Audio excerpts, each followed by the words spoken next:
الحمد لله رب العالمين والصلاة والسلام على النبي الأمين وعلى آله وأصحابه ومن اتبعهم بإحسان إلى يوم الدين أما بعد فمرحبا بكم جميعا. Bienvenue à tous. On se retrouve aujourd'hui en ce vendredi 23 du mois d'Al-Muharram de l'année 1447 correspondant au 18 juillet de l'année 2025 afin d'aborder un sujet d'une très grande importance.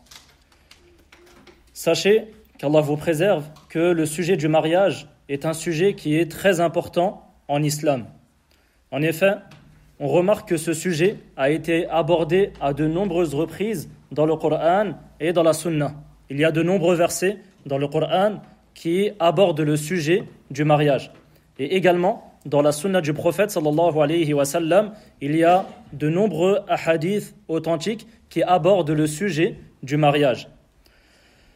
De même que les savants ont écrit de nombreux livres et ont donné de nombreuses conférences afin de permettre aux gens de connaître les moyens permettant de vivre le bonheur et de connaître le bonheur dans le couple et de vivre une relation de couple remplie de joie et de bonheur.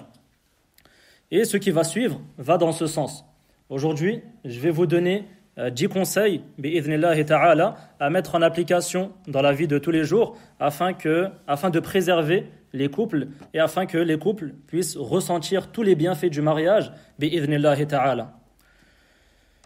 Le premier de ces conseils est ihtisabul ajr fi kulli amalin ta'maluna. Le premier conseil est d'espérer la récompense d'Allah pour tout acte que vous accomplissez. Espérez la récompense d'Allah pour tout acte que vous accomplissez. C'est-à-dire qu'il est important d'avoir l'intention de chercher à se rapprocher d'Allah Azza wa Jal pour tout ce que tu peux faire dans ton couple. Tout ce que tu peux faire dans ton couple, il est important de mettre l'intention de se rapprocher d'Allah Azza wa Jal à travers ces actes-là. Tout ce que tu peux faire dans ton couple. Tout ce que l'époux peut faire pour son épouse, donc les dépenses par exemple, l'aide à la maison, etc. Dans tous ces domaines-là, dans toutes ces situations, il est important pour l'époux d'être sincère vis-à-vis d'Allah Azza wa Jal et de chercher la récompense d'Allah subhanahu wa ta'ala lorsqu'il fait cela. De même pour l'épouse, lorsqu'elle va aider son époux dans le foyer, lorsqu'elle va s'occuper de la famille, elle va mettre l'intention de se rapprocher d'Allah subhanahu wa ta'ala. À ce sujet, le prophète sallallahu alayhi wa sallam a dit Innaka lan tunfiqa nafaqatan tabtaghi biha wajha Allah azza wa jal illa ujirta biha hatta ma taj'alu fi fami imra'atik. Le prophète sallallahu alayhi wa sallam a dit Tu ne dépenseras jamais une dépense en recherchant par elle le visage d'Allah sans en être récompensé, même ce que tu mets dans la bouche de ton épouse. Et donc ici, le prophète sallallahu alayhi wa sallam nous incite à être sincère vis-à-vis d'Allah Azza wa Jal lorsque l'on dépense pour sa famille et lorsque l'on dépense pour son épouse. Et le fait de tout accomplir pour Allah Azza wa Jal, surtout dans tes interactions avec les gens, ça fait partie des plus grandes causes de bonheur. L'imam Ibn Taymiyyah, rahimahullah ta'ala, dit « As-sa'adatu fi mu'amalati al-khalq an tu'amilahum lillah » Le bonheur dans toute relation avec les gens réside dans le fait de tout accomplir pour Allah. Lorsque tu vas interagir avec les gens, lorsque tu vas aider quelqu'un, lorsque tu vas, par exemple, aller récupérer quelqu'un à un endroit pour l'emmener à un autre endroit, tu vas viser par cela le visage d'Allah Azza wa Jal, tu vas vouloir par cela l'agrément d'Allah subhanahu wa ta'ala. Et ceci est une règle générale à mettre en application dans toutes tes relations avec les gens et en particulier avec ton épouse. Et pour l'épouse en particulier avec son époux et avec sa famille. Le fait de chercher l'agrément d'Allah Azza wa Jal dans tout ce que tu peux faire dans cette vie d'ici-bas. Même les choses mondaines. Pas seulement les adorations. Les adorations, bien sûr, c'est une condition. Il faut être sincère vis-à-vis d'Allah Azza wa Jal dans toute adoration. Mais ici, on parle de tout ce qui est en lien avec la vie d'ici-bas. Tout ce qui est en lien avec la vie d'ici-bas, il est important de mettre l'intention de se rapprocher d'Allah Azza wa Jal et de chercher la récompense d'Allah subhanahu wa ta'ala. Et donc, comme le dit Ibn Taymiyyah, rahimahullah ta'ala, c'est l'une des plus grandes causes de bonheur. Le bonheur réside, le bonheur dans toute relation avec les gens, dans toute interaction avec les gens, réside dans le fait de tout accomplir pour Allah subhanahu wa ta'ala. Et ceci implique de ne rien attendre en retour. Le fait d'agir pour Allah subhanahu wa ta'ala, de faire les choses pour Allah subhanahu wa ta'ala, ceci implique de ne rien attendre en retour. Comme Allah azza wa jalla l'a dit concernant ceux qui donnent, ceux qui nourrissent les pauvres, qu'est-ce qu'ils disent? Innama nut'imukum liwajhillah la nuridu minkum jaza'an wala shukura.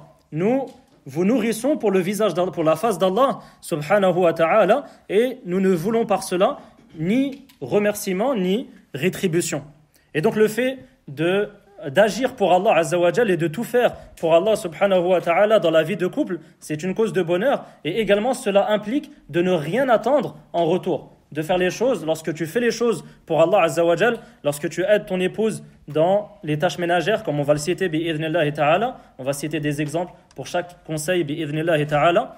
Lorsque tu vas aider ton épouse, lorsque ton épouse va t'aider, eh bien, lorsque cette personne-là va vouloir par cela l'agrément d'Allah azza wa jalla, ceci est une cause de bonheur, ceci évite les problèmes dans un couple, et ceci implique également de ne rien attendre en retour. Et si l'époux et l'épouse mettent tous les deux en pratique ce conseil, de nombreux problèmes disparaîtront et de nombreuses disputes seront évitées bi'idhnillahi ta'ala. Et dans la vie de tous les jours, tout faire pour Allah azza wa jalla peut prendre de nombreuses formes. Concernant le mari, lorsqu'il va faire les courses pour sa famille, il va chercher par cela l'agrément d'Allah subhanahu wa ta'ala, comme l'a cité le prophète sallallahu alayhi wa sallam dans le hadith que l'on vient de citer. Donc lorsque l'époux va faire les courses pour sa famille, il est important de mettre l'intention de se rapprocher d'Allah subhanahu wa ta'ala en ayant l'intention de subvenir aux besoins de sa famille. Également lorsqu'il va passer du temps avec son épouse. Lorsque son épouse, par exemple, lorsque ton épouse a besoin d'un peu de temps, a besoin de discuter, et toi tu n'as pas forcément le temps, eh bien toi tu vas rester avec elle. Et qu'est-ce que tu veux par cela? Tu cherches l'agrément d'Allah subhanahu wa ta'ala. Tu cherches la récompense d'Allah subhanahu wa ta'ala. Également lorsque tu vas l'aider dans les tâches ménagères. On va citer un hadith à ce sujet. Lorsque tu vas l'aider dans les tâches ménagères, ce n'est pas simplement pour l'aider. Tu fais cela également pour obtenir la récompense d'Allah subhanahu wa ta'ala. Et tu seras récompensé et il y aura de la bénédiction dans ton temps, bi'idhnillahi ta'ala. Lorsque tu fais tout pour Allah, ton temps sera béni et tu trouveras beaucoup de temps pour faire ce que tu veux faire dans ta vie. Également, lorsque tu vas demander pardon pour une erreur que tu as commise. Lorsque tu as commis une erreur et tu vas demander pardon, tu cherches par cela l'agrément d'Allah subhanahu wa ta'ala et la récompense d'Allah subhanahu wa ta'ala. Et également lorsque tu vas faire les premiers pas vers elle après une dispute. Comme le prophète sallallahu alayhi wa sallam l'a cité concernant les deux personnes qui se boycottent, la meilleure des deux est la première qui essaie de réconcilier, essaie de ramener, essaie de faire en sorte que la dispute se termine et que le boycott se termine. Et c'est la même chose dans un couple. Lorsque tu vas commettre une erreur, il est important pour l'époux de faire le premier pas en cherchant l'agrément d'Allah azza wa jal et en cherchant la récompense d'Allah subhanahu wa ta'ala. Et concernant l'épouse également, lorsqu'elle va aider son époux et lorsqu'elle va s'occuper de son foyer. Elle ne va pas faire simplement cela pour son époux, pour l'agrément de son époux. Il est important pour l'épouse de chercher la récompense d'Allah azza wa jal lorsqu'elle cuisine, lorsqu'elle s'occupe de son foyer, lorsqu'elle garde les enfants, lorsqu'elle s'occupe de son mari, etc. Dans toutes ces actions-là, elle va chercher l'agrément d'Allah azza wa jal et elle va chercher la récompense d'Allah subhanahu wa ta'ala. Et également, donc, lorsqu'elle va être au service de son mari, lorsqu'elle va demander pardon pour une erreur qu'elle a commise, et lorsqu'elle va faire les premiers pas vers son mari après une dispute, dans tout cela, elle va chercher l'agrément d'Allah azza wa jal et elle va chercher la récompense d'Allah subhanahu wa ta'ala. Et donc, dans toutes ces situations que je viens de citer, ce sont de simples exemples, il est important de chercher l'agrément d'Allah et de faire cela pour Allah et de ne rien attendre en retour. Et comme on l'a cité, ceci fait partie des plus grandes causes de bonheur dans cette vie d'ici-bas. Et ceci permet d'éviter de nombreuses disputes, bi'idhnillahi ta'ala. Le fait de tout faire pour Allah azza wa jal et de ne rien attendre en retour. Et si les deux, si l'époux et l'épouse mettent en application ce conseil, bi'idhnillahi ta'ala, ils connaîtront le bonheur dans leur couple. Et ils connaîtront le bonheur dans leur foyer, bi'idhnillahi ta'ala. Et donc le premier conseil est d'agir pour Allah Azza wa Jal et d'espérer sa récompense dans tout ce que vous pouvez faire, au sein du foyer. Al-wasiyyatu al-thaniya al-hadaru min al-dhunub. Le deuxième conseil est de prendre garde aux péchés. Les péchés, mes frères et sœurs, font partie des plus grandes causes de malheur dans cette vie d'ici-bas. Et tout mal provient des péchés. Tout mal qui peut apparaître dans cette vie d'ici-bas provient des péchés. Allah a dit ظهر الفساد في البر والبحر بما كسبت أيدي الناس. La corruption est apparue sur la terre et dans la mer à cause de ce que les gens ont accompli de leurs propres mains. Allah Azza wa Jal dit également وَمَا أَصَابَكُمْ مِنْ مُصِيبَةٍ فَبِمَا كَسَبَتْ أَيْدِيكُمْ. Tout malheur qui vous atteint est dû à ce que vos mains ont acquis. De même qu'un pieux prédécesseur a dit إِنِّي لَأَعْصِ اللَّهَ فَأَرَى ذَلِكَ فِي خُلُقِ دَابَّتِي وَامْرَأَتِي. Lorsque je désobéis à Allah, je vois les effets de cela dans le comportement de ma monture et de mon épouse. Et donc on comprend de cela que les péchés sont la base de tout mal et la base de tout malheur dans cette vie d'ici-bas. Et le fait d'éviter les péchés, ça va être l'une des plus grandes causes permettant de préserver le couple et permettant d'éviter les problèmes. Bi'idhnillahi ta'ala. Et parmi les péchés qui impactent le plus la relation d'un couple, on retrouve le fait de ne pas préserver son regard, que ce soit à l'extérieur ou sur les réseaux sociaux à notre époque. Le fait de ne pas préserver son regard est l'une des plus grandes causes et fait partie des plus grands péchés amenant à des problèmes dans un couple, amenant à des disputes et à des problèmes dans un couple. Allah Azza wa Jalla a dit قُلْ لِلْمُؤْمِنِينَ يَغُضُّوا مِنْ أَبْصَارِهِمْ. Dit aux croyants de baisser leur regard, c'est-à-dire qu'il est interdit de regarder ce qui était interdit. Et cela concerne également les femmes. Il est interdit pour la femme de regarder un homme et de regarder dans la rue, par exemple, un homme qui lui est interdit, qui ne fait pas partie de sa famille proche. Comme Allah Azza wa Jalla dit وَقُلْ لِلْمُؤْمِنَاتِ يَغْضُضْنَ مِنْ أَبْصَارِهِنْ. Dit aux croyantes de baisser leur regard. Et malheureusement, à notre époque, nombreux sont les maris, à titre d'exemple, qui par exemple se permettent de regarder des femmes à l'extérieur ou sur les réseaux sociaux. Et malheureusement, il y a un énorme laxisme à notre époque à propos de cela, à propos du fait de préserver son regard et de ne pas laisser traîner son regard et de faire attention à ce que tu vas regarder. Il y a malheureusement de nombreux frères, de nombreux maris qui ne préservent pas leur regard. Lorsqu'ils sont à l'extérieur, s'ils voient une femme qui est belle et qui passe à côté d'eux, ils vont se mettre à la regarder. Ils vont se mettre à la contempler et à l'admirer. Également sur les réseaux sociaux. Il y a de nombreuses personnes, malheureusement, qui ne vont pas faire attention à ce qu'elles regardent sur les réseaux sociaux. Sur Instagram, sur TikTok, sur Twitter, sur Snapchat, etc. Sur toutes ces applications, il y a malheureusement de nombreux frères qui ne font pas attention et qui laissent traîner leur regard. Et lorsqu'ils tombent sur une mauvaise vidéo, sur une vidéo qui les amène à regarder ce qui est interdit, eh bien, ils ne préservent pas leur regard. Ils se mettent à regarder cette personne-là et à l'admirer et à la contempler. Et cela amène à ne plus apprécier la beauté de son épouse. Lorsque le mari va contempler les femmes à l'extérieur et les femmes sur les réseaux sociaux, il ne va plus apprécier la beauté de son épouse. Il ne va plus considérer sa femme comme étant belle.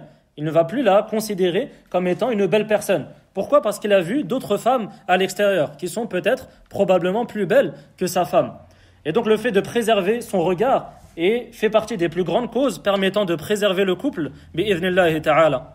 Et également, donc il y a de nombreuses épouses qui se permettent de regarder des hommes à l'extérieur ou sur les réseaux sociaux. Et également, cela amène à ne plus considérer la beauté de leurs époux et elles finissent par demander le divorce. Pourquoi ? Parce qu'elles ont vu une personne qui était plus belle que l'époux.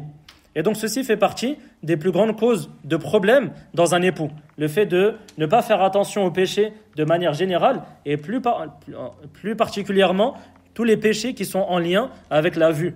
Tout ce que le musulman et la musulmane peut regarder comme interdit.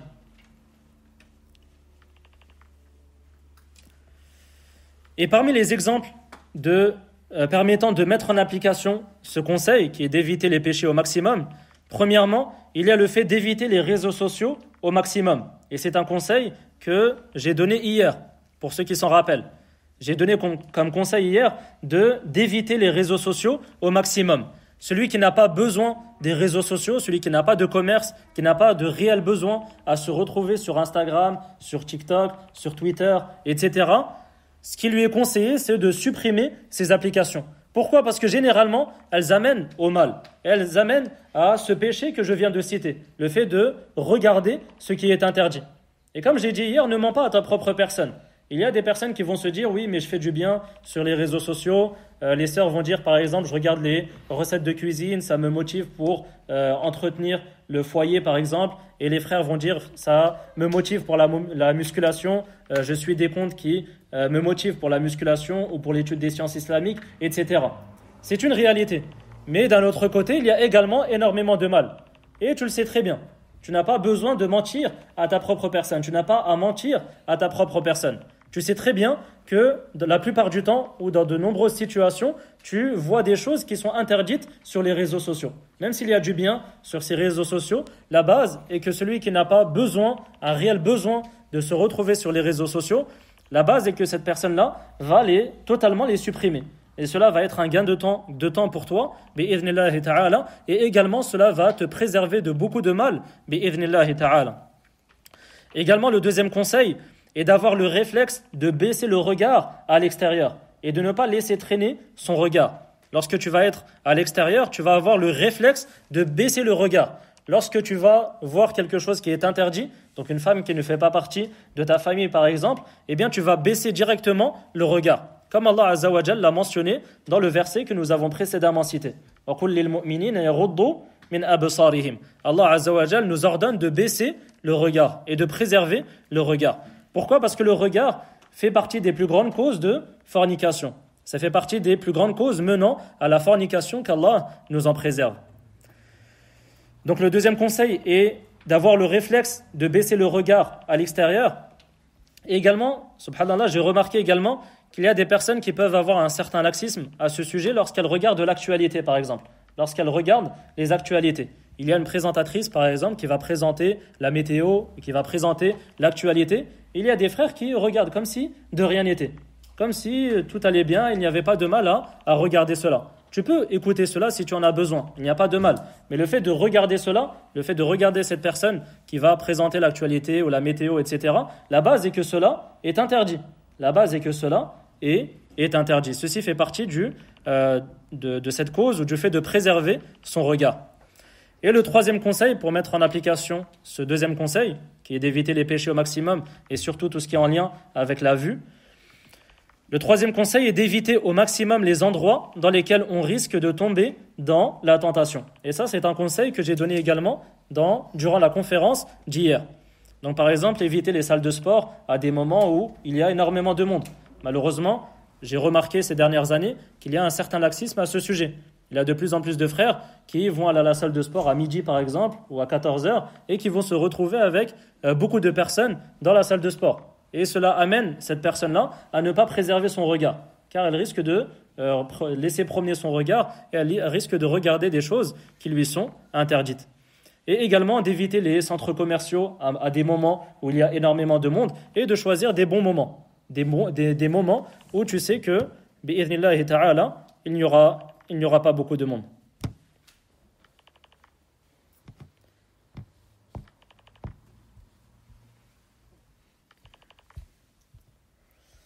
Il y a un petit problème de réseau.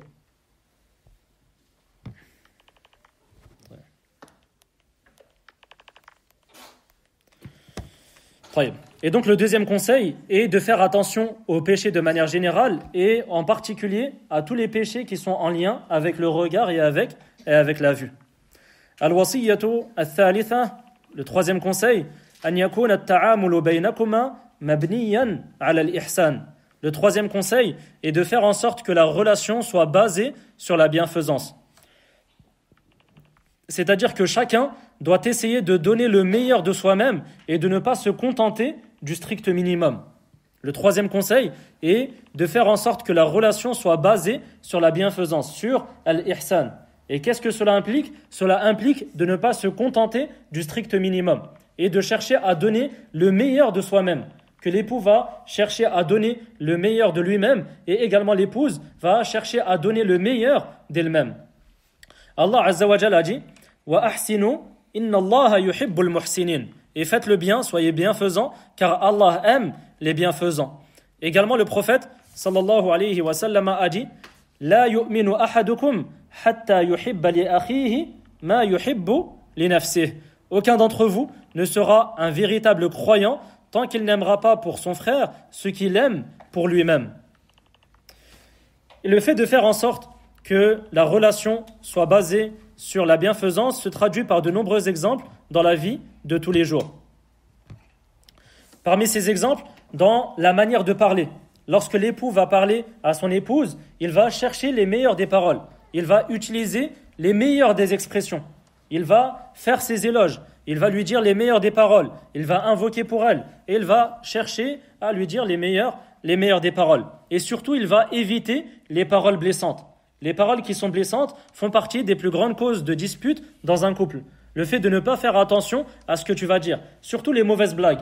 Par exemple, le mari va dire à son épouse « Ah, t'as grossi ces derniers temps » ou « T'es de moins en moins belle », etc. L'époux, lorsqu'il dit cela, il dit cela simplement pour rigoler.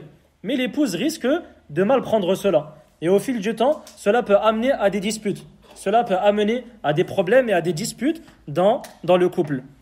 Et Allah Azza wa Jal a dit, comme cela est dans Surat Al-Isra, Allah Azza wa Jal a dit وَقُلْ لِعِبَادِي يَقُولُ الَّتِي هِيَ أَحْسَنُ.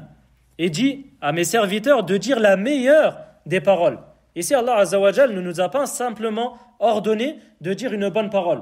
Il nous ordonne ici de choisir les meilleures des paroles, de choisir les meilleures des expressions. Et comme on l'a vu hier, les personnes qui sont le plus en droit à recevoir tes bons comportements, tes belles paroles, etc., c'est qui? C'est les membres de ta famille. Et donc ceci entre dans ce verset, le fait de faire attention à ce que tu vas lui dire et d'éviter au maximum les paroles qui sont blessantes et les mauvaises blagues. Également, entre dans ce conseil, un autre exemple permettant de mettre en application ce conseil, il y a le fait de remercier l'autre constamment. De remercier l'autre constamment, surtout pour les petites actions.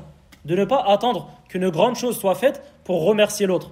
Il est important de remercier pour toute chose dans cette vie d'ici-bas. Et surtout le mari a énormément besoin de remerciements dans le couple. L'épouse également, mais le mari en particulier.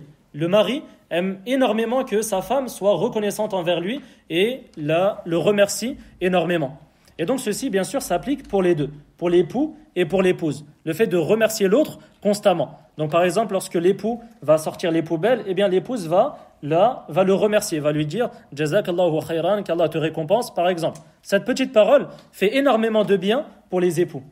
Également, lorsque l'épouse, par exemple, va cuisiner, lorsqu'elle va préparer du café, lorsqu'elle va s'occuper des enfants alors qu'elle est malade, par exemple, etc., il est important pour l'époux de la remercier, d'être conscient que cela demande du temps et de la remercier pour tout le bien qu'elle peut faire au sein du couple. Et ceci fait partie également des plus grandes causes de bonheur dans le couple, bi'idhnillahi ta'ala. Un autre exemple de mise en application de ce conseil, le mari va donner plus que ce qui est obligatoire à son épouse. Le mari, il va donner plus que ce qui est obligatoire à son époux. Il ne va pas se contenter simplement de payer le loyer et de payer ses factures et juste d'acheter un peu de pain et du zeytoun et ça, il va le donner à son épouse, comme si cela était suffisant. Il est important de ne pas se contenter du strict minimum. Si tu sais que ton épouse aime telle ou telle pâtisserie, par exemple, elle aime les éclairs au chocolat, elle aime les croissants, elle aime tel ou tel, par exemple, yaourt, etc., eh bien, tu vas faire en sorte d'amener cette chose-là à ton épouse.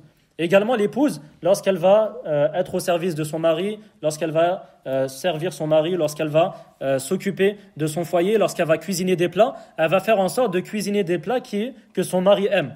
Elle ne va pas se contenter de nourriture que l'on peut cuisiner en 5 minutes au micro-ondes. Elle va essayer de faire en sorte d'apprendre à cuisiner si elle ne sait pas encore bien cuisiner, par exemple, et elle va faire en sorte de cuisiner des bons plats et des plats que son mari aime. Et donc ici, je rappelle que ce conseil, c'est de faire en sorte que la relation soit basée sur al-ihsan. Et cela implique de ne pas se contenter du strict minimum. de ne pas se contenter du strict minimum. Et cela concerne les époux et concerne également les épouses. Et donc le mari, par exemple, lorsqu'il va faire les courses, il va acheter des choses que son épouse aime, par exemple.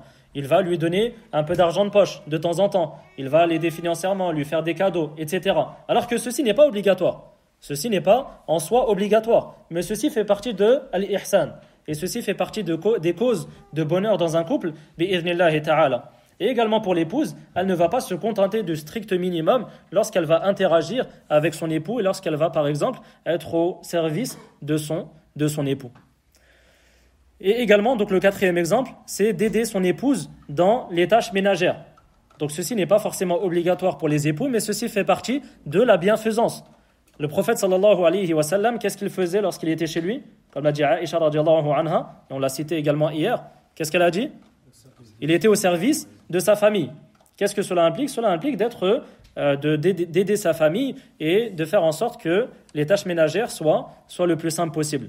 Parmi les exemples de cela, et ça c'est un conseil en particulier pour les hommes, pour les époux, c'est par exemple de ranger le lit lorsque tu vas te réveiller par exemple, de faire ton lit, de ranger ton lit, de faire la vaisselle, pourquoi pas de temps en temps, ou acheter un lave-vaisselle directement, de débarrasser la table après avoir mangé, de ranger ses affaires par exemple lorsque tu rentres chez toi, lorsque tu te réveilles, etc. Ceci fait partie de al-ihsan. Ceci fait partie du fait de ne pas se contenter du strict minimum. Tu vas faire plus que ce qui est obligatoire. Tu vas faire plus que ce qui est obligatoire. De même que cette bienfaisance implique généralement de se mettre à la place de l'autre, et ceci est vraiment important dans un couple. Lorsque tu vas être bienfaisant envers l'autre, lorsque l'époux va être bienfaisant envers son épouse, et lorsque l'épouse va être bienfaisante envers son époux, cela implique généralement de se mettre à la place de l'autre, car tu sais ce que la personne endure. Tu sais qu'il est difficile pour cette personne de s'occuper du foyer, par exemple, car vous avez beaucoup d'enfants, ou parce qu'elle est malade, etc. Et le fait de se mettre à la place de l'autre dans la relation de couple, c'est une cause de bonheur, bi'idhnillahi ta'ala. Par exemple, l'époux doit se rappeler que s'occuper de la maison, c'est comme un travail en soi. Le fait de s'occuper de la maison, le fait de s'occuper du foyer, de cuisiner, de s'occuper des enfants, de ranger, de faire le ménage, etc., c'est une forme de travail en soi. Il est important pour l'époux de comprendre cela. Et lorsqu'il va comprendre que cela est véritablement difficile pour l'épouse, eh bien, il va avoir de la rahma pour elle. Il va avoir de la miséricorde pour son épouse, et donc cela va l'amener, va le pousser à être bienfaisant envers elle et à l'aider dans les tâches ménagères. Car il comprend que cela est véritablement difficile. Également pour l'épouse. L'épouse, il est important pour elle de comprendre que le travail du mari peut être très difficile. Le fait de sortir, de prendre les transports, d'être dans les bouchons, dans la voiture, le fait de sortir tôt de chez soi, de travailler dans les chantiers par exemple, ou de travailler sur l'ordinateur toute la journée, ceci peut être très fatigant, ceci peut être épuisant. Et donc lorsque le mari va rentrer à la maison, il peut avoir de temps en temps besoin de se reposer un peu. Et le fait que l'épouse comprenne cela, le fait que l'épouse comprenne que le mari peut se fatiguer durant la journée et peut avoir besoin de moments où il va se reposer, eh bien lorsqu'elle va comprendre cela, elle va lui accorder des moments de repos. Elle va lui dire, tu peux te reposer, mais par exemple, j'ai besoin de toi dans 1 heure ou 2 afin de t'occuper des enfants, afin de garder les enfants pour que je puisse cuisiner par exemple, etc. Donc il est important dans la relation de couple d'être bienfaisant et de se mettre à la place de l'autre. De se mettre à la place de l'autre et de ne pas se contenter du strict minimum. Et donc ça, c'est le troisième conseil. Le troisième conseil est de faire en sorte que la relation dans le couple soit basée sur al-ihsan, sur la bienfaisance. Et donc cela implique de ne pas se contenter du strict minimum. Al-wasiyyatu al-rabi'a.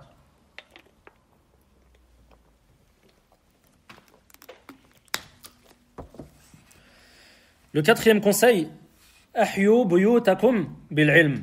Faites en sorte que votre foyer soit vivant en termes d'enseignement religieux. Le troisième conseil est de faire en sorte que le foyer soit vivant en termes d'enseignement religieux. C'est-à-dire qu'il est important de faire en sorte que le Coran soit lu dans les foyers. et que les enseignements religieux soient cités et rappelés et que les assises soient profitables. Dans un foyer, il est important que la science soit transmise et que le Coran soit lu, que les hadiths du prophète sallallahu alayhi wa sallam soient lus et que la science soit apprise au sein du foyer. Allah Azza wa Jal a ordonné aux épouses du prophète sallallahu alayhi wa sallam de citer, de réciter ces versets et les sagesses. Allah Azza wa Jalla a dit وَاذْكُرْنَ مَا يُتْلَى فِي بُيُوتِكُنَّ مِنْ آيَاتِ اللَّهِ وَالْحِكْمَةِ. Et citez ce qui dans vos foyers est récité comme verset et sagesse. Le hikmah, ce qui est voulu ici, ce sont les hadiths du prophète sallallahu alayhi wa sallam. De même que le prophète sallallahu alayhi wa sallam a dit La taj'alu buyutakum maqabir. Ne faites pas de vos maisons des cimetières. Comment? Inna ash-shaytana yanfiru min al-bayt alladhi tuqra'u fihi suratul Baqarah. Donc le prophète alayhi salatu wassalam dit ne faites pas de vos maisons des cimetières, car certes le shaytan fuit de la maison où l'on récite la sourate al-Baqarah. Et donc il y a en cela une incitation à ne pas faire en sorte que les foyers et les maisons ne soient pas des cimetières. Qu'est-ce qui est voulu par le cimetière? C'est-à-dire que le nom d'Allah ne soit jamais cité. À l'exemple des cimetières, où il n'y a que des morts qui ne peuvent pas agir et qui ne peuvent pas citer le nom d'Allah Azza wa Jal. Et donc ici, le prophète sallallahu alayhi wa sallam nous incite à lire le Coran dans les maisons, dans les foyers, et en particulier la sourate al-Baqarah. Et le prophète alayhi salatu wa sallam nous incite à faire en sorte et à éviter de faire en sorte que les maisons ressemblent à des cimetières, dans le sens où l'évocation d'Allah Azza wa Jal ou le nom d'Allah Azza wa Jal n'y est pas évoqué ou de manière vraiment très rare. Et malheureusement, à notre époque, il est triste de remarquer que certains foyers sont malheureusement de véritables cimetières. Certains foyers, à notre époque, sont de véritables cimetières, dans le sens où le Coran n'y est jamais lu et les enseignements religieux y sont très peu cités, voire jamais. Malheureusement, on peut voir qu'il y a beaucoup de couples qui ne font que parler de la dunya dans leur foyer.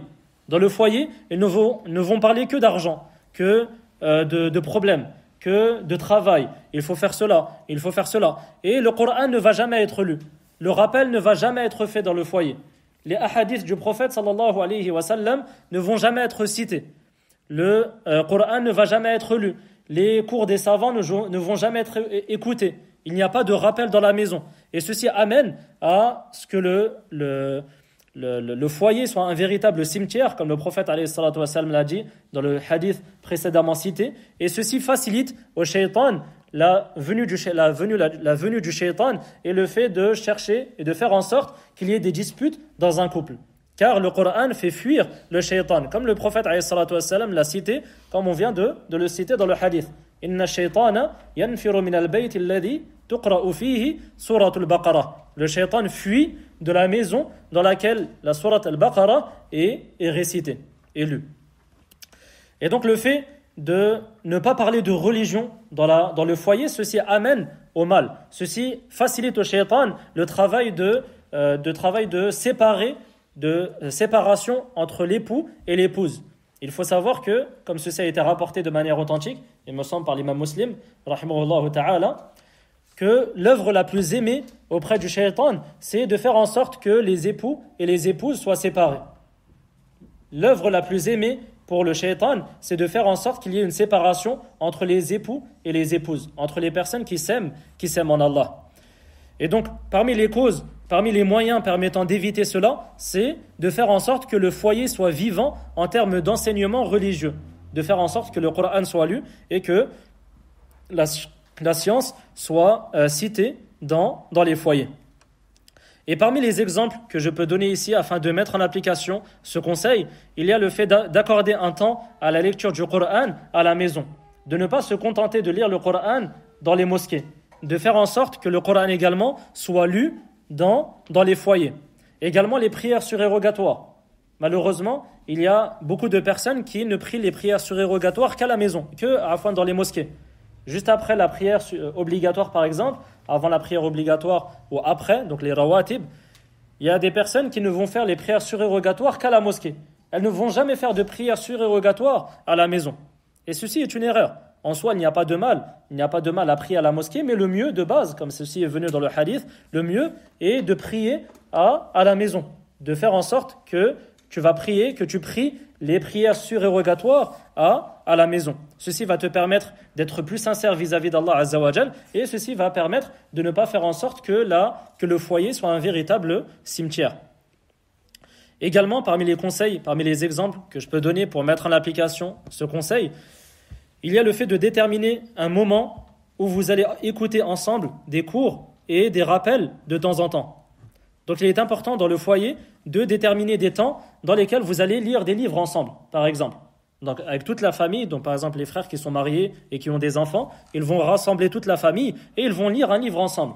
Ne serait-ce que quelques minutes, ne serait-ce qu'une seule fois dans la semaine. C'est déjà un grand bien de dédier un temps précis pour la lecture d'un livre en particulier, un livre qui est profitable et qui va être bénéfique pour toute la famille, comme les histoires des prophètes, comme les livres de base permettant d'apprendre les bases de la religion, etc.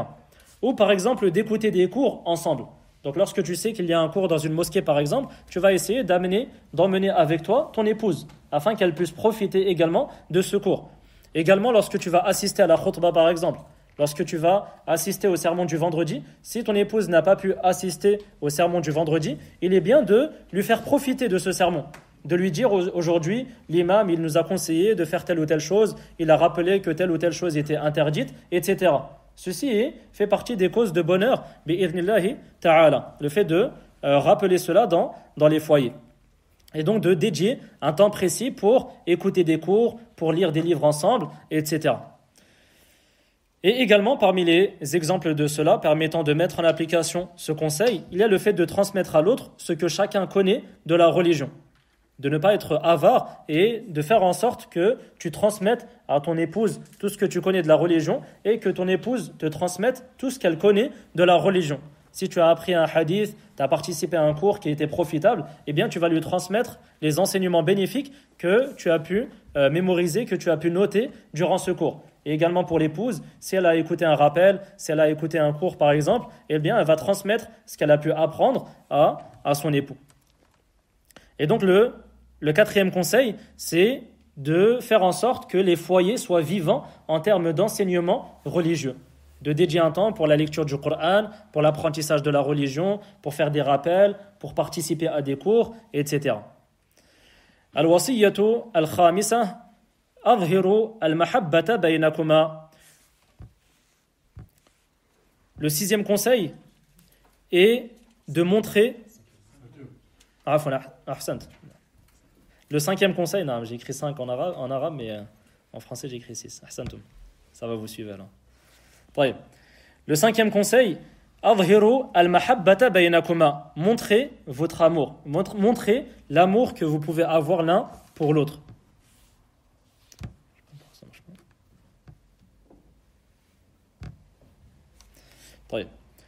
C'est-à-dire qu'il est important dans un couple de toujours exprimer ses sentiments et de toujours montrer à l'autre l'amour que l'on ressent pour lui par les actes et également par les paroles. Et c'est ainsi que le prophète sallallahu alayhi wa sallam était avec son épouse. Et notre modèle, c'est qui ? C'est le prophète Mohammed sallallahu alayhi wa sallam. Je précise cela parce qu'il y a des personnes qui peuvent ne pas accepter ce genre de conseil. Le fait de dire à son épouse que tu l'aimes, etc. Il y a des personnes qui n'aiment pas trop dire cela, qui ont une certaine vision de la masculinité et qui se disent qu'il ne faut pas dire ce genre de choses. Notre modèle, c'est qui ? C'est le prophète Mohammed sallallahu alayhi wa sallam. Ce ne sont pas les influenceurs des réseaux sociaux qui vous disent n'importe quoi. Notre modèle, c'est le prophète Mohammed sallallahu alayhi wa sallam.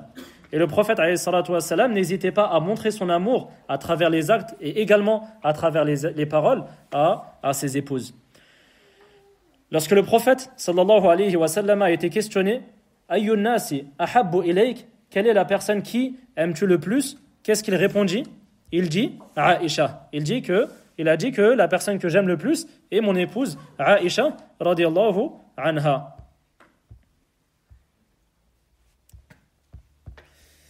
Également, il a été rapporté par l'imam Muslim rahimahullahu ta'ala que le prophète alayhi salatu wassalam faisait exprès de boire au même endroit dans lequel son épouse avait bu. Lorsque, par exemple, son épouse a bu dans un verre, et bien lorsqu'il va prendre le verre, il va boire au même endroit, afin de lui montrer de l'affection et afin de lui montrer l'amour qu'il peut porter à son épouse. Et également, le prophète alayhi salatu wassalam avait pour habitude d'accomplir le ghusl, le grand lavage rituel, avec ses épouses, avec son épouse. Et ceci fait partie des bons comportements que l'époux et que l'épouse peuvent mettre en application dans le foyer. Le fait d'accomplir le grand lavage rituel ensemble, le fait de montrer son amour pour l'autre, etc. Et ce conseil, donc, il concerne l'époux et l'épouse, mais il concerne encore plus l'époux. Car c'est généralement l'épouse qui a besoin d'être rassurée et d'être sûre que son mari l'aime toujours. D'ailleurs, il y a une question qui revient souvent. Et tous les maris il me semble et je pense, ont déjà entendu cette question. Il y a des frères qui rigolent et je pense qu'ils connaissent cette question. C'est est-ce que tu m'aimes? C'est une question qui revient souvent, c'est vrai ou pas? L'épouse, elle pose souvent cette question. Même si tu viens juste de lui offrir un voyage, tu viens juste de faire quelque chose de grand, quelques jours après, qu'est-ce qu'elle te demande? Est-ce que tu m'aimes toujours? Est-ce que tu m'aimes? Et donc ceci montre le besoin de la femme que son époux lui montre de l'affection et lui prouve son amour par les actes et également par les paroles. C'est pourquoi je conseille aux époux en particulier de multiplier les petites attentions au quotidien et également de toujours dire à son épouse que tu l'aimes par exemple, de lui dire je t'aime, de lui dire des belles paroles et de lui montrer de l'affection. Donc par exemple, tu vas souvent lui dire je t'aime et également tu vas lui faire des compliments de manière régulière sur son physique, sur sa cuisine. Ça c'est très important. Lorsque ton épouse va cuisiner, il est important de la complimenter. Bien sûr si c'est bon, de lui dire la vérité. Tu lui dis que c'était très bon, alhamdoulilah, et tu complimentes et tu fais les éloges de sa cuisine, de son physique, de sa manière de gérer le foyer, etc.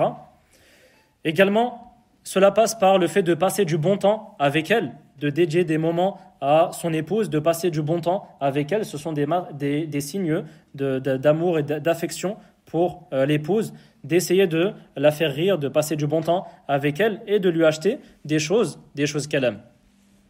Et tout simplement, pour résumer ce point, il faut que le mari continue à accomplir ce qu'il faisait au début du mariage. Ce que tu faisais au début du mariage, continue à le faire des années plus tard. Continue à le faire durant les années suivantes. Pourquoi? Parce que généralement, pourquoi je dis cela? Parce que généralement, lorsque tu te maries, dans les débuts, tu montres beaucoup ton affection. Et tu n'hésites pas à acheter des fleurs, à acheter des roses, à lui acheter des pâtisseries, à lui acheter ce qu'elle aime, etc. Tu multiplies les petites attentions et les marques d'affection. Ça, c'est dans les débuts, dans les premiers mois. Et au bout d'un moment, tu te dis que, alhamdoulilah, ça y est, maintenant, elle sait que je l'aime. Je n'ai plus à faire toutes ces petites attentions. Et ça fait partie des plus grandes erreurs que l'époux peut faire au sein d'un couple. Et je vais citer ça également dans un autre conseil. Parmi les plus grandes erreurs que l'époux peut faire au sein du couple, c'est de ne plus continuer les petites attentions qu'il pouvait faire au début. De ne plus continuer les petites attentions qu'il pouvait faire au début. Et comment l'épouse comprend cela? Elle comprend de cela que son époux ne l'aime plus. Pourquoi? Parce que les petites attentions qu'il faisait au début, il ne les fait plus au bout de quelques années. Et elle va se dire que peut-être il a trouvé une autre sœur, peut-être qu'il va se marier, peut-être qu'il va chercher le divorce, peut-être qu'il ne m'aime plus, peut-être qu'il ne me trouve plus belle, etc. Elle va commencer à réfléchir, à se dire que peut-être qu'il ne m'aime plus autant qu'au début. Alors que peut-être le mari, simplement, il s'est dit que, alhamdoulilah, j'ai prouvé à mon épouse mon amour, et maintenant, alhamdoulilah, je me contente de faire des voyages de temps en temps, et des grands cadeaux de temps en temps. Et je vais le citer dans un autre conseil, ceci fait partie des erreurs des époux. Le fait d'arrêter les petites attentions. Et donc, le cinquième conseil, c'est quoi le cinquième conseil? Ahsan, de montrer son amour à son épouse et que l'épouse montre son amour à son époux. Al-wasiyyatu as-sadisa al-hirsu ala at-tajammuli fil bayt. Le sixième conseil est de toujours se faire beau à la maison, donc pour les époux, et de toujours se faire belle à la maison, donc pour les épouses. C'est-à-dire qu'il est important de bien s'habiller à la maison et de toujours chercher à plaire à son épouse. Donc pour les époux, de toujours chercher à plaire à son épouse au sein du foyer et que l'épouse cherche toujours à plaire à son époux au niveau du physique au sein du foyer. Ibn Abbas, radiyallahu anhuma, a dit « Inni لا أحب أن أتزين للمرأة كما أحب أن تتزين لي. Ibn Abbas, qui fait partie des compagnons du prophète sallallahu alayhi wa sallam, a dit: j'aime me faire beau pour mon épouse, tout comme j'aime qu'elle se fasse belle pour moi. Et donc ceci est un conseil du compagnon Ibn Abbas radiyallahu anhuma, de chercher à se faire beau pour son épouse et que l'épouse cherche à se faire belle pour son époux. Et parmi les exemples permettant de mettre en application ce conseil, il y a le fait d'éviter de rester toujours en pyjama à la maison, surtout lorsque les années commencent à passer. Au début, tu vas faire attention à ce genre de choses. Tu vas te parfumer, tu vas te faire beau, etc. dans les premiers mois. Mais au bout d'un certain temps, tu vas avoir un certain laxisme. Tu vas commencer à rester toujours en pyjama. Tu te dis, ça y est, je suis à la maison. Tu as pris tes habitudes avec ton épouse et tu ne vas plus faire en sorte de te faire beau pour ton épouse. Surtout les frères, par exemple. Il y a des frères qui vont beaucoup se parfumer lorsqu'ils vont à l'extérieur. Ils vont mettre de l'huile sur leur barbe, ils vont porter des beaux kamis, des beaux sarawil, des beaux vêtements, des belles chaussures, ils vont se parfumer, etc.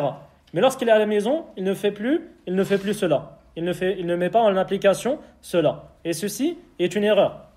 La personne qui est le plus en droit de te voir dans tes meilleurs états, c'est ta famille, c'est ton épouse. C'est ton épouse. Et donc il est important d'éviter de toujours rester en pyjama à la maison et de prendre soin de son physique à la maison, surtout à la maison. Et donc ceci concerne l'époux et l'épouse. Et donc également, parmi les conseils que je peux donner à ce sujet, il y a le fait de mettre du parfum à la maison. Le fait de mettre du parfum à la maison. Lorsque tu te réveilles, par exemple, même si tu vas rester à la maison, eh bien, prépare-toi, douche-toi, par exemple, fais la douche et mets du parfum. Même si tu ne comptes rester qu'à la maison, même si tu ne comptes pas sortir à l'extérieur, eh bien, mets du parfum à la maison. Mets du parfum à la maison afin de plaire à ton épouse, bi'idhnillahi ta'ala. Al-wasiyyatu as-sabi'a, le 7e conseil, al-hirsu ala adam al-inshighal 'inda al-ijtima'. Le 7e conseil est de passer des temps de qualité et de ne pas s'occuper par autre chose lorsque tu vas être avec ton époux, avec ton épouse. Le prophète sallallahu alayhi wa sallam avait pour habitude de réserver un temps à ses épouses afin de discuter avec elles, comme ceci a été rapporté par l'imam al-Bukhari, rahimahullahu ta'ala. Le prophète alayhi salatu wa sallam, il dédiait quotidiennement, de manière fréquente, il dédiait un temps précis à ses épouses afin de discuter avec elles. Également, le prophète alayhi salatu wa sallam n'hésitait pas à proposer des activités à ses épouses. À titre d'exemple, lorsqu'il voyageait, il voyageait constamment avec l'une de ses épouses. Et également, lorsqu'il voyageait, par exemple, lorsqu'il a voyagé avec Aïcha radiyallahu anha, qu'est-ce qu'il a proposé à Aïcha radiyallahu anha?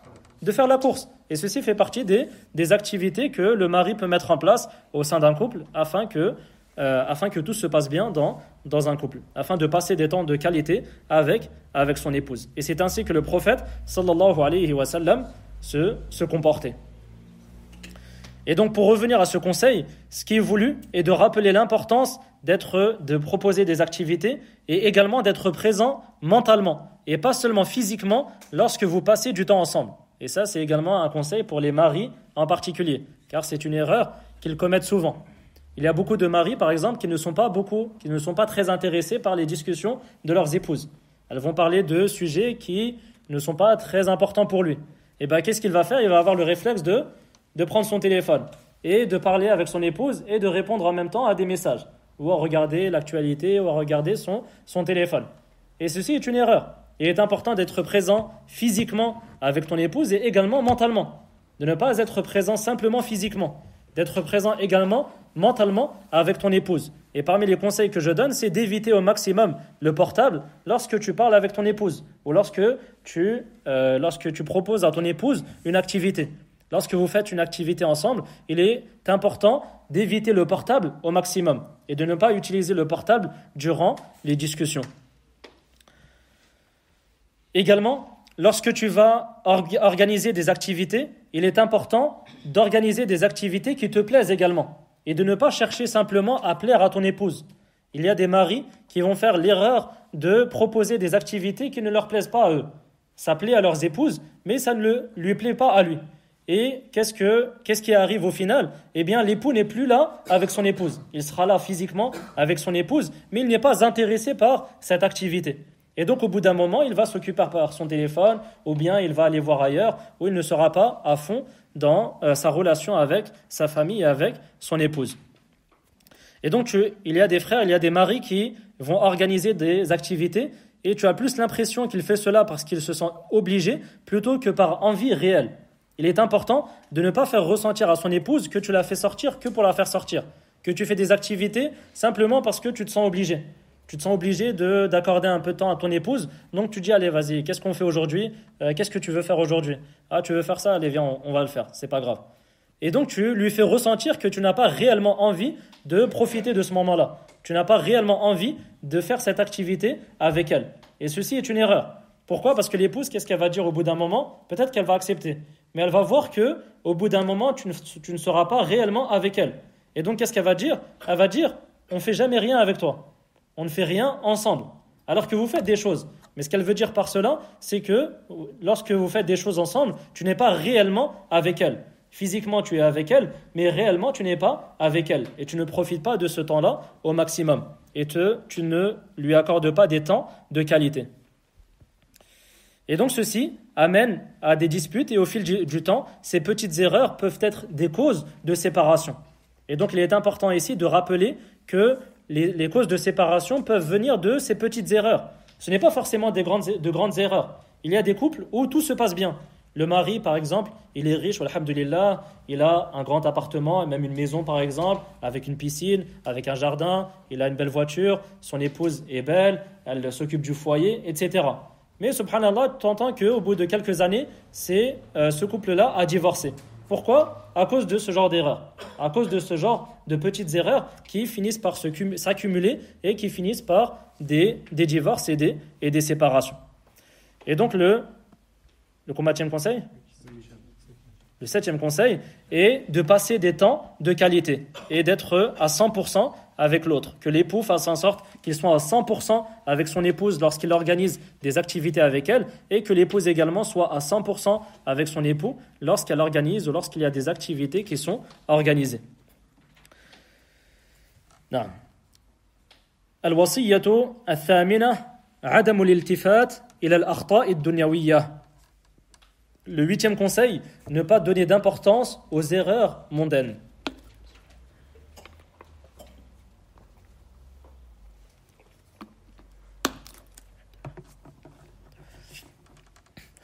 C'est-à-dire qu'il convient de pardonner et d'oublier toutes les erreurs qui ne sont pas en lien avec la religion. Toutes les erreurs qui ne sont pas en lien direct avec la religion, il est important de les oublier et de pardonner toutes ces erreurs-là. À titre d'exemple, un jour, Aïcha radiallahu anha a cassé un récipient par jalousie. Elle a été prise de jalousie et elle a cassé un récipient. Et le prophète sallallahu alayhi wa sallam ne l'a pas blâmé pour cela. Et il a plutôt cherché une excuse pour elle. Et il a dit « Gharat ummukum » votre mère a été prise de jalousie.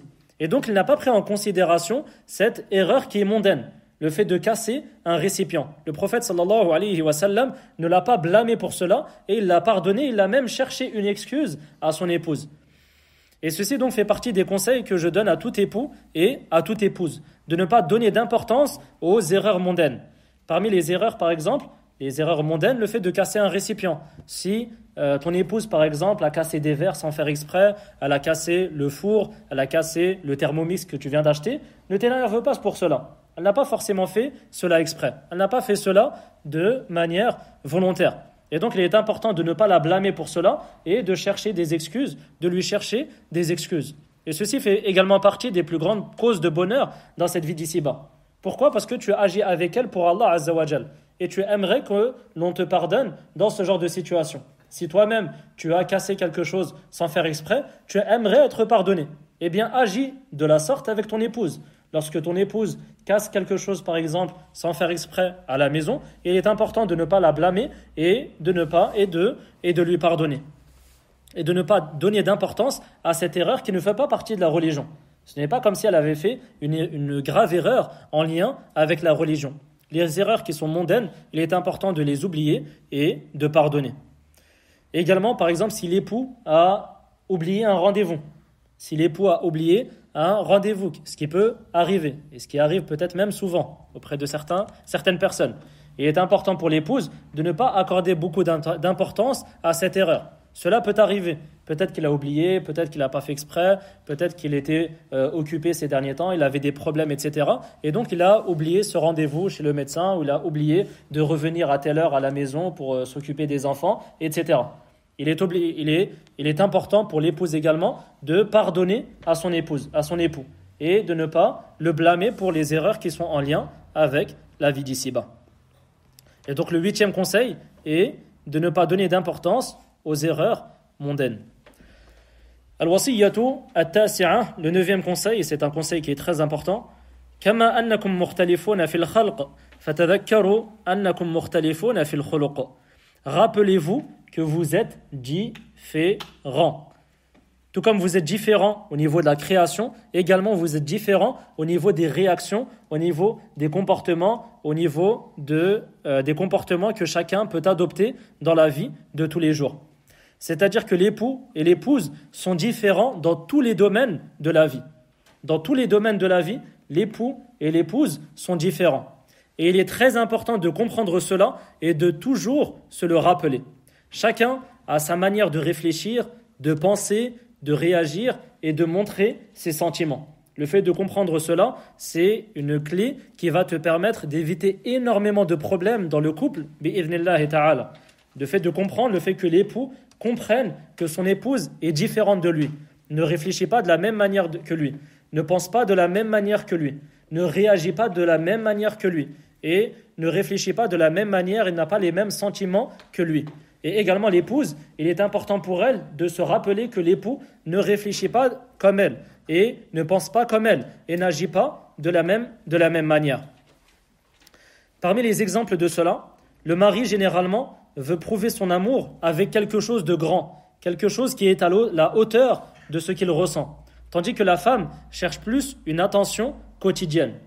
Et ça, c'est une erreur, comme je l'ai cité auparavant, c'est une erreur dans laquelle tombent de nombreux maris.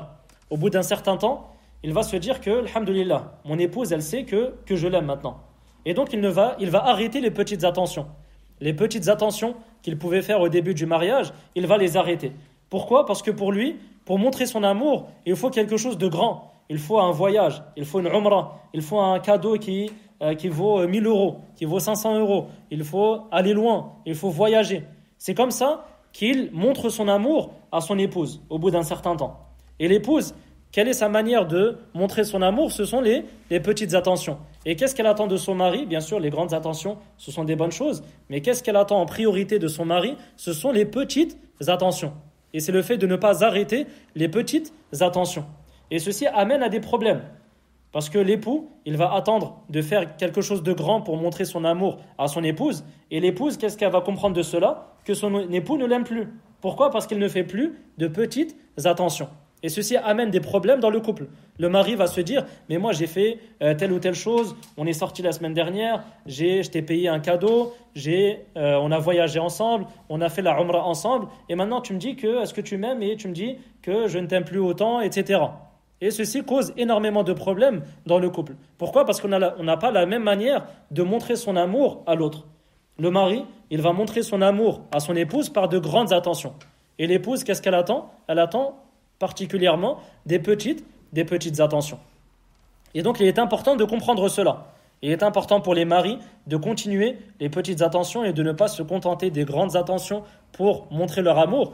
Et également les épouses, il est important pour elles de comprendre que l'époux a sa manière de montrer son amour.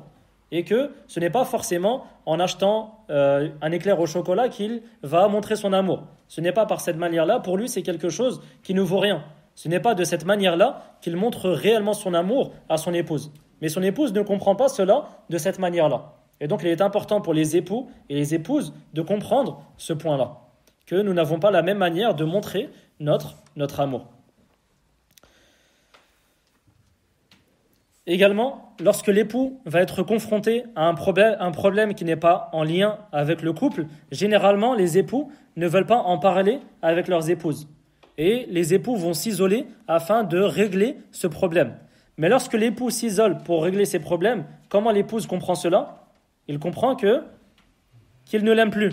Il comprend qu'il cherche à s'isoler, qu'il cherche à s'éloigner d'elle afin de ne plus passer du temps avec elle. Alors que le mari n'a même pas pensé à cela. Il a simplement un problème qu'il cherche à régler et il aime régler. Bien sûr, ce sont des généralités, il y a toujours des exceptions. Mais l'époux, généralement, il aime régler ses problèmes seul. Ces problèmes qui ne sont pas en lien avec le couple. Les problèmes de société, les problèmes de travail, les problèmes d'argent, etc. Il ne va pas forcément en parler avec son épouse.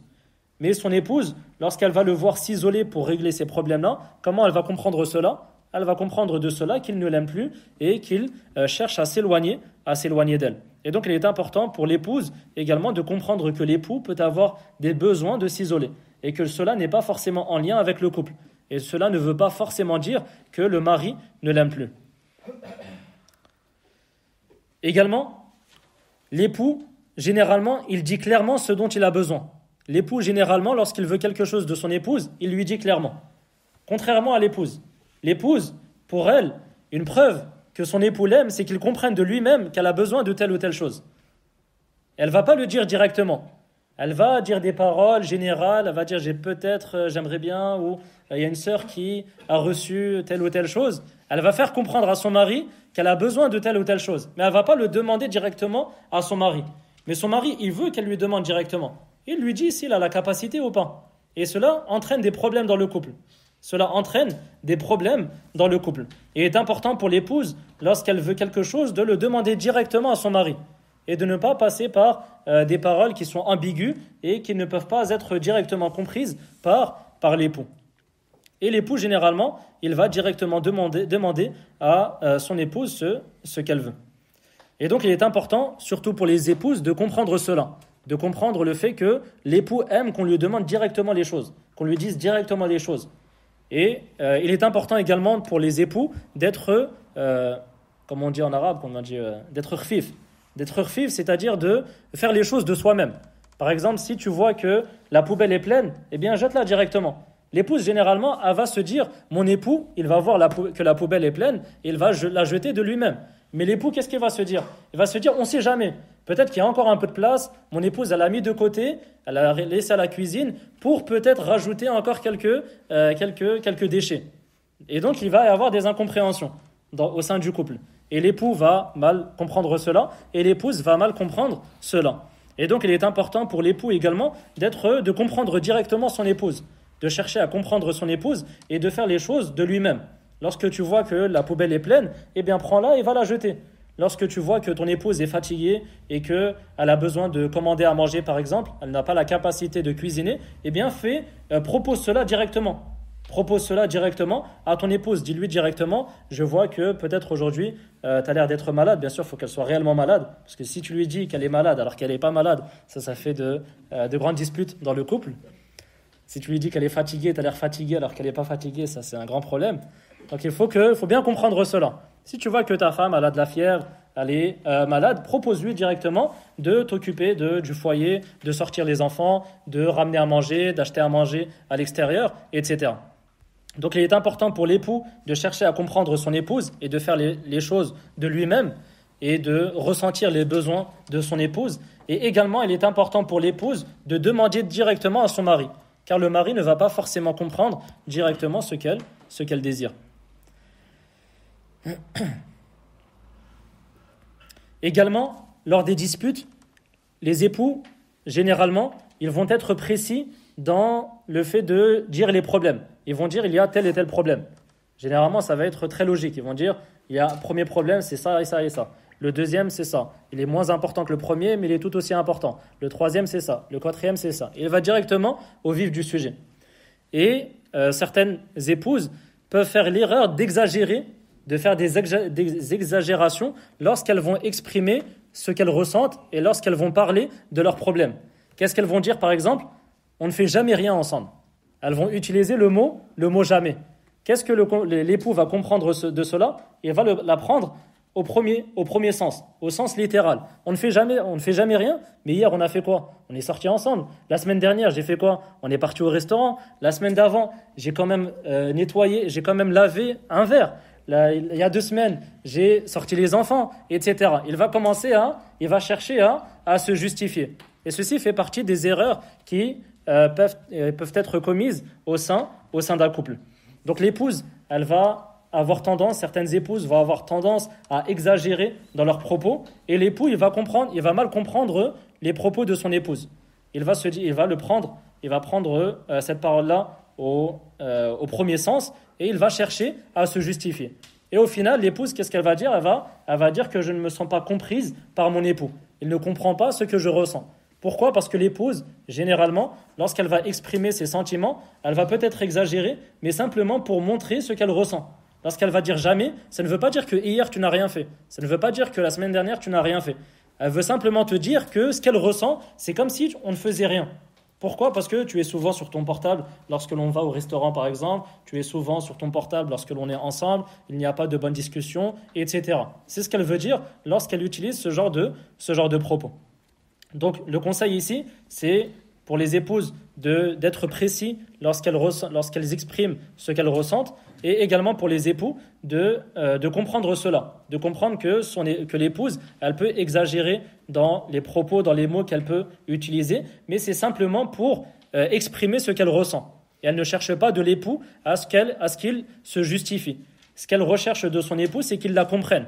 Ce n'est pas qu'il se justifie, c'est simplement qu'il la comprenne. Et le fait d'aller dans le sens de son épouse, lorsqu'elle va exprimer ses problèmes, ça va faire partie des causes et des moyens permettant de régler les problèmes. Bi'idhnillahi ta'ala. Lorsque ton épouse va te dire, par exemple, on ne fait jamais rien, tu vas essayer d'aller dans son sens et tu vas essayer de la comprendre. Tu ne vas pas te braquer et te justifier. Tu vas essayer d'aller dans son sens et d'essayer de comprendre pourquoi exactement elle dit cela et de chercher le problème et de régler le problème ensemble. Bi'idhnillahi ta'ala. Également, parmi les points qui entrent dans ce conseil, qui est de se rappeler que nous sommes différents. L'époux pense souvent que le confort matériel est suffisant pour une épouse, alors que l'épouse cherche avant tout une bonne relation. Il y a des maris qui pensent que si tout va bien financièrement, l'épouse n'a pas à se plaindre. L'épouse n'a pas à dire qu'il y a tel ou tel problème, n'a pas à être triste, par exemple, etc. Il peut ne pas comprendre pourquoi son épouse est triste alors qu'elle a tout. Elle a tout pour être heureuse. Elle a un foyer, elle a un logement, elle a un bel appartement, un appartement qui est spacieux, il y a une belle voiture, on a des enfants, etc. Et malgré tout cela, l'épouse peut avoir des problèmes. L'épouse peut dire qu'elle se sent mal, qu'elle est triste, et qu'elle ne se sent pas bien au sein du couple. Et donc l'époux, il va mal comprendre cela. Pourquoi ? Parce qu'il ne peut pas comprendre qu'une personne qui a tout financièrement, il ne peut pas comprendre que ce genre de personne-là peut avoir des problèmes. Pourquoi ? Parce que le problème généralement, c'est que les frères qui vont mettre tout du côté financier, c'est-à-dire qu'ils vont mettre bien leur famille au niveau financier, généralement, c'est qu'il y a un problème au niveau relationnel. Ils vont essayer de combler le manquement qu'il y a au niveau relationnel par l'argent, par le fait de dépenser plus d'argent, d'acheter des cadeaux, etc. Mais ceci n'est pas forcément suffisant. La femme, bien sûr, c'est bien d'avoir un beau logement, etc. Mais cela n'est pas forcément suffisant. Il est important d'avoir une bonne relation. Et l'épouse, qu'elle recherche avant tout, c'est d'avoir une bonne relation avec son époux. Et donc, il est important de bien comprendre cela, de chercher à avoir une bonne relation avec son épouse et de ne pas se contenter du côté financier, de ne pas se contenter de payer le loyer, d'offrir des cadeaux, etc. Il est important de passer également des moments de qualité avec son épouse.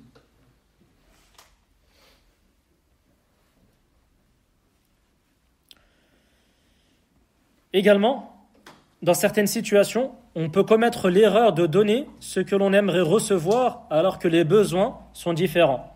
Parmi les erreurs que certains maris et que certaines épouses commettent au sein d'un couple, c'est de donner ce que l'on aimerait recevoir alors que les besoins sont différents. Alors que, comme on vient de le citer, les couples ou l'époux et l'épouse sont totalement différents dans la manière de penser, dans les besoins, etc. Et donc parmi les erreurs qui sont récurrentes, qui reviennent souvent, il y a le fait de donner ce que l'on aimerait recevoir alors que les besoins sont différents.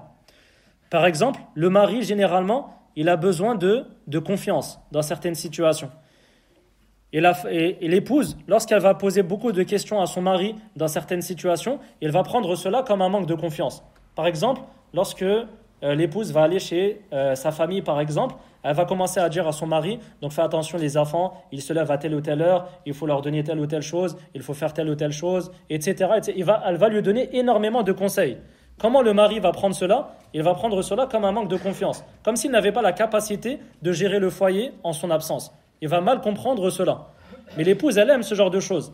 Elle aime ces petites attentions. Le fait de donner des conseils, de rappeler certaines choses dans la vie au quotidien, etc. Et le fait de ne pas comprendre cela peut amener à des disputes. Par exemple, dans cet exemple-là que je viens de citer, le mari peut mal comprendre cela. Il peut mal prendre cela. Et au final, cela peut créer des problèmes au sein du couple. Comme les dizaines de conseils que l'épouse peut donner à son mari. Les dizaines de conseils que l'épouse peut donner à son mari. Il est important d'éviter cela dans certaines situations où cela peut être vécu, peut être pris par le mari comme un manque de confiance. Et donc le 9e conseil, c'est de se rappeler que nous sommes différents. Al-wasiyyatu al-ashiratu wal-akhira, le 10e conseil, et c'est le dernier, la tansaw al-fadla baynakum, ne pas oublier les qualités de l'autre. Le prophète sallallahu alayhi wa sallam a dit la yafrak mu'minun mu'mina in kariha minha khuluqan radiya minha akhar akhrajahu Muslim. Le prophète alayhi salatu wa sallam a dit que le croyant ne déteste pas la croyante. S'il n'aime pas l'un de ses comportements, il sera satisfait d'un autre. Et donc ici, le prophète sallallahu alayhi wa sallam nous incite à nous rappeler des bons côtés de notre épouse. Et cela également concerne l'épouse. Il est important pour l'épouse de se rappeler les qualités de son époux et d'oublier les défauts. Et donc, ici je rappelle, c'est le 10e et dernier conseil, c'est de ne pas oublier les qualités, de ne pas se focaliser sur les défauts. Nous avons tous des défauts. Les maris, tous les maris et toutes les épouses ont des défauts. Il n'y a pas un mari parfait et il n'y a pas une épouse qui est parfaite. Nous avons tous des défauts. Maintenant, il est important, dans une relation de couple, d'oublier les défauts et de se rappeler constamment les qualités de l'autre. Et ceci fait partie des causes de bonheur au sein du couple. Bi'idhnillahi ta'ala. Et je terminerai cette conférence par une très belle parole d'un pieux prédécesseur concernant la relation que l'on peut avoir avec un ami et que l'on peut également utiliser dans le cas d'un couple. Al-Fudayl ibn Iyad, rahimahullah ta'ala, a dit Man talaba akhan bila aybin baqiya bila akh. Celui qui cherche un ami sans défaut restera sans ami. Et concernant le couple, on peut dire pour les époux et pour les épouses, celui qui cherche une épouse sans défaut finira sans époux, et celle qui cherche un époux sans défaut finira sans époux. هذا والله أعلم وصلى الله على نبينا محمد وعلى آله وصحبه وسلم وبارك الله فيكم.